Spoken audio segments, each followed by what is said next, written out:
Hi friends, இந்த ஆக்கிரமிப்பை அகற்றுகின்றனர் அப்படின்னு சில இதில் செய்கிறாங்க. அது எனக்கு இன்னும் புரியவே இல்லை.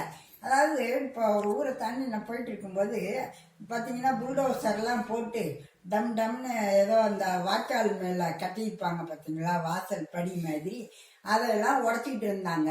என்ன விஷயம் அப்படின்னு கேட்டப்ப ஆக்கிரமிப்பெல்லாம் அகற்றுறாங்க அப்படின்னாங்க.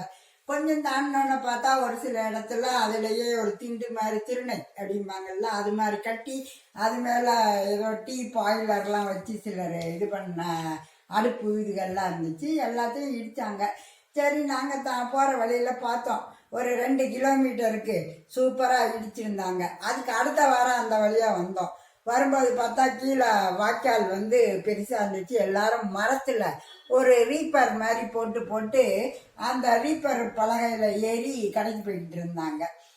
சரி, அப்போ இதுதான் ஆக்கிரமிப்பை நீக்குதல் போல, அந்த கடையெல்லாம் போடலை போல அப்படின்னு நினச்சிட்டு பார்த்தா அதுக்கு அடுத்த வாரம் அதையே இடத்த நாங்கள் மறுபடியும் கிராஸ் பண்ணோம்.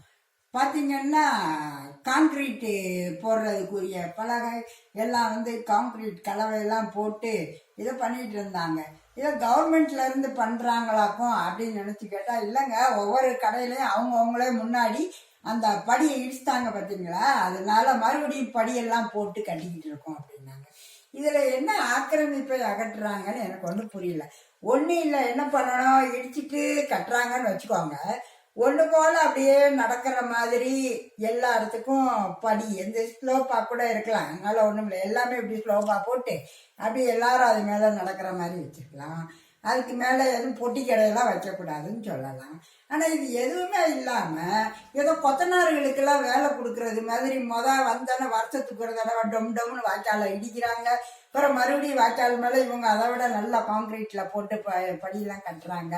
இதில் எங்கே ஆக்கிரமிப்பை இடிக்கிறாங்க நகராட்சி மாநகராட்சியெல்லாம் ஒன்றும் புரியலை. இந்த வாரம் பார்த்தீங்கன்னா வரும்போது பார்த்தா அதே மாதிரி கடைகள்லாம் அந்த ஸ்லாப்லாம் போட்டாங்க பார்த்தீங்களா, கான்கிரீட், அது மேலே உரம் கடையாக இருக்குது. இதில் எங்கே இருக்குது ஆக்கிரமிப்பு, என்ன ஒன்றும் புரியவே இல்லை. ஏற்கனவே இருந்த மாதிரி தானே இப்படி இருக்குது. அப்படிங்கும்போது கொஞ்சம் இதெல்லாம் யோசிக்கணுங்க. அந்த காலத்தில் டீ அடித்தாங்க காப்பின்னு வைப்பாங்கம்பாங்கல்ல, அது மாதிரி இருக்கக்கூடாது. நம்ம இப்போ அந்த ஆக்கிரமிப்பை அகற்றுறோம்னா ஒன்று மக்கள் நடக்கிற மாதிரி அதுக்கு மேலே ஏதாவது ஒன்று போல இருக்கணும் அப்படின்னு சொல்லணும். இதை விட்டுட்டு இந்த வாய்க்காலுக்கும் அவங்க வீட்டுக்கு ஏற முடியாமல் ஒரு ரீப்பர் பலகையை போட்டு அதில் ஏறுங்கிறதெல்லாம் கொஞ்சம் ரிஸ்கான விஷயம். இப்போ பார்த்தா நல்லா கான்கிரீட்டில் போட்டு மறுபடியும் கடையெல்லாம் இருக்குது. இது எதுக்கு இடிக்கணும், மறுபடியும் மாற்றணும்? எது வேலை வாய்ப்பு கொடுக்குறாங்களோ? ஆக்கிரமிப்பு அகற்றல்னு இதை சொல்லக்கூடாது, வேலை வாய்ப்பு அளித்தல் அப்படின்னு சொன்னால் ரொம்ப நல்லா இருக்கும் பார்த்தீங்களா. ஓகே, பாய்.